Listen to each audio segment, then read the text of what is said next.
Hi, welcome back to my channel. Today I'm going to be doing a video on what I eat for my fungal acne, or as it's actually called Malassezia folicilitis, I believe. I'll leave it on the screen because it's quite complicated, the name. So yeah, I wanted to do a video on what I eat in a day because I know that a lot of people struggle with Malassezia, and your diet is massive. So if you don't understand what to eat, or you're just unsure on what's triggering it, then you can sort of just look at this video and think, yeah, I'm gonna do that as well. No, but seriously, yeah. So my diet is very, I wouldn't say strict as such, but there's certain things that I cannot eat because it triggers my acne. I'll try find a photo. I had really bad fungal acne. But anyway, let's just get straight into the video. If you do like it, then please like and don't forget to subscribe. And yeah, let's just get straight into the video. So the first thing that I eat on a morning is these delicious Alchemy gluten and dairy free porridge oats. I eat these because I just find them so light on the stomach. They're high in fibre, but they don't have gluten in them or anything like that. So all I've done this morning is I've taken I want to say about 40 grams of oats, maybe 45 grams of oats. I've mixed it in with a bit of almond milk and also a bit of banana and then some berries. That is as much sugar as I will have for breakfast. This has no sugar, and then I've only had a tiny bit of banana. And then I've just mixed it in a bowl and I'm about to pop that in the oven. And yeah, that's basically what I have for breakfast. Obviously it's gluten-free, dairy-free and vegan, and this doesn't have any wheat or anything, so it's not going to contribute to the growth of yeast in your stomach. So yeah, this is what I have for breakfast. I'm going to pop that now in the oven. I just wanted to quickly say that if you are eating a high processed, high fat, high oil, sugar kind of diet, it does feed the yeast, and your Malassezia will continue to be there, it will continue to grow. Obviously everyone naturally has Malassezia on the skin, but if there's something going on in your gut, then something sort of made it out of line and it can overproduce the yeast. So yeah, so I mean mine used to be so worse than it is. I mean, I've got some hormonal acne here, and then I've got obviously some of the, it's mainly on my forehead, you can see the tiny bumps just all there, feeding off the oil, and it's so frustrating. If you would like to see a skincare video, then just let me know down below. I can absolutely do that. But today I really wanted to focus on diet and what I have been doing to help my skin. So I've finished it and I forgot to show on the camera. I forgot to show what it looks like, but you pretty much saw it anyway. It was just baked. Oh my god, I'm obsessed with this. It's literally so nice for like, if you don't know what you fancy, but because it's so warm and it's baked, it's just really nice, and you'll have to try it because it's nice. But yeah, so that's breakfast finished, and I will see you at lunchtime. I forgot to mention that I got these the other day. It's the PhD Smart Plant Protein Sugar Bars, Chocolate Peanut Caramel, 21 grams of plant protein, 100% natural, and they're gluten-free. So again, gluten apparently contributes to the growth of yeast. So these are really good. Only 2.4 grams of sugar, so they're not going to trigger, like, they're not going to contribute to growth. Let me just have a look at the ingredients in there. I can't even open it, hang on. So it's like dairy-free chocolate. Oh yeah, and it's got pea protein isolate. Now, pea protein doesn't, again, affect the gut as far as this condition goes, as far as I'm aware. I do have these and I've not noticed anything. But yeah, I think 13 grams of fat is not too bad, but I really like these as well. They're currently £1 at Horn & Barrett whenever you're watching this video. So yeah, I'm also going to have probably a little bit of this now straight after my oat bake, because I just feel like it, you know. Right, so it's time for a snack. Obviously I've had my breakfast and I've had a protein bar. Now I'm going to have a protein shake. I know this might seem like it's sort of quite snacky and that kind of thing, but it's the only way I can get my protein in for the gym as well, so we have to bear that in mind. I'm going to be taking the vegan protein blend, which is in the flavoured chocolate. I also have this in banana as well, and I really like it, to be fair. It just tastes good.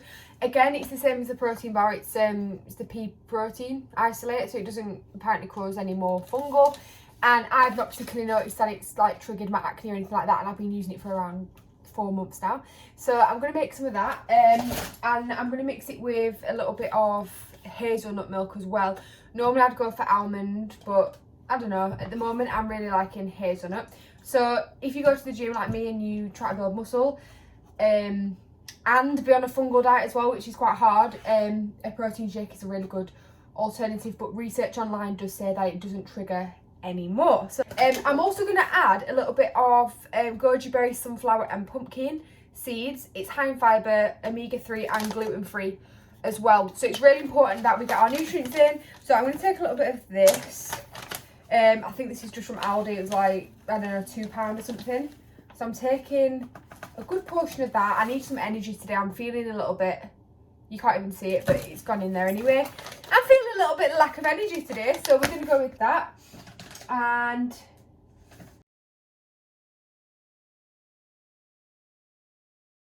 so we've got our nice protein shake,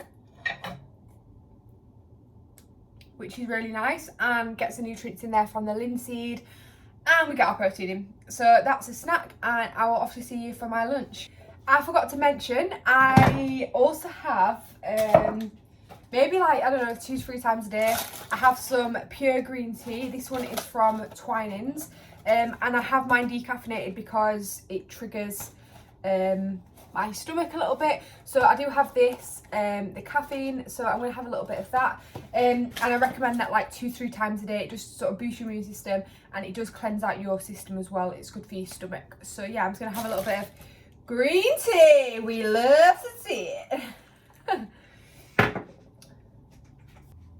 Okay, I'm really sorry about the weird angle. I'm just leaning it on my candle, but I just wanted to say that since having fungal acne, some things that have worked for me amongst this diet, actually I'm going to do another full in-depth video on this, but another thing that's worked for me is not using skincare with oils in, but also not having food with high fat in it. So I recommend avoiding things like, I don't know, your rapeseed oils, your sunflower, all those oils that will just feed the yeast and make it grow and multiply. You want to avoid. Also carbohydrates, they're really, really kind of not good. Sometimes I'll try like gluten-free bread. I know it's not wheat-free, but it's like, apparently gluten makes the yeast grow, so I've been trying that. But ultimately, for a while, if you're really serious about getting rid of your fungal acne, I recommend just really cutting out your carbs. Rice is fine, according to Google, and I mean, I've been trying it and it's not been making my skin any worse. So rice is fine, and porridge oats are fine, and things like that. Again, maybe like the most, maybe like gluten-free crisps and stuff. Or I also have rice cakes as well. I'll be showing you those later on when I have some more snacks and stuff. But yeah, so just another little tip is to avoid carbohydrates and to avoid things that are high in fat. So the worst thing that you could do is eat like a pizza. You've got all the yeast from the bread, you've got all the fat from the cheese. So just, you know, try and avoid that kind of thing. It's going to feel weird at first if you've been sticking to a diet that you know and that you enjoy. But for the sake of our skin, we just have to be careful. Obviously, it's important as well if you know what is triggering this. For me, I know it's because I cut meat out around 2 years ago, and ever since I cut out meat, my skin was triggered. Again, I'll try and find some photos. But yeah, so, you know, try to figure out what is triggering your microbiome. Do you not ever have probiotics at all? I've also got some coconut kefir that's coming. It's on its way. It's a 5-litre bag of obviously it's made from a business. They make coconut kefir and they make a lot of other probiotics, but probiotics are key for getting that good bacteria and getting that gut balance just right. So make sure you're having a lot of probiotics. Sauerkraut, I believe, is good. You should be able to get that from your local like veg store, I think. So yeah, but other than that, I'll see you at lunch, I guess. Smile. Huh? So everyone's saying it's in the photo because I look like a road man. So I'm currently in Giraffe Restaurant with my best friend Melody, which I showed a minute ago. Today I've decided to go for a vegan brunch. I've got vegan tofu. I have gone with some eggs as well because that does not affect your fungal acne in any way. And I've just gone for like mushrooms and avocado.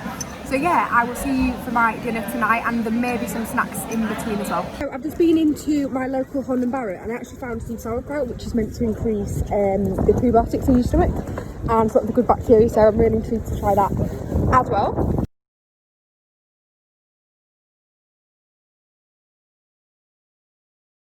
I've just tried it and it's actually really, really nice. I kind of like the taste of it. It's a little bit bitter, it tastes like vinegar, but definitely doable.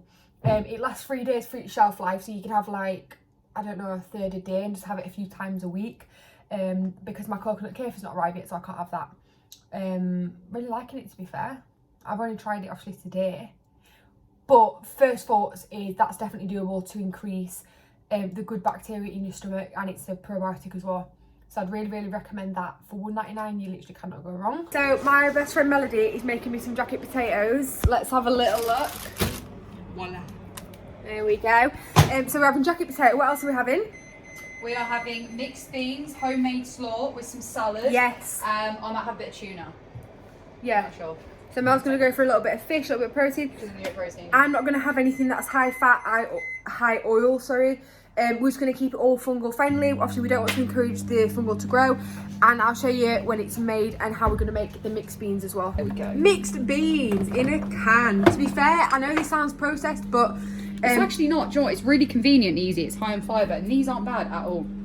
Sometimes you just don't need to do all the unnecessary stuff, you know? No, it's just mixed beans in water. Easy. No added salt, perfect, and really good for the gut as well. So we're going to have some of those. So I accidentally poured tomatoes in there, and she doesn't like tomatoes, but anyway, we move. So we've got mixed beans, we've got tomatoes, and that's just cooking away. Obviously, that's just cooking away. Literally fucking love, isn't it? Getting there in the pan. We'll probably add some ground pepper. We're going to add a little bit of Himalayan. We've got some crushed chilies. Just a little bit of something to give it a little bit of flavour, really. So we're using chopped tomatoes as well. And we've got some slaw there as well, homemade. So yeah, it's looking real tasty, to be fair. This is, I know it seems quite simple, Loads of ingredients. but it's just good to keep things simple when it comes to your gut health, because excess oils, excess fats, excess carbs and things like that, you're giving the chance for the yeast to grow. So yeah, this is just obviously not to everyone's taste, but just bear in mind it is for a fungal diet. This is the final meal. Again, very basic, but I really like having beans because you get all your nutrients and your protein and things like that, and then some nice veg, and then a little bit of dairy-free cheese as well. And that is basically it, and I'll see you in a bit. I'm going to have probably a snack later on as well.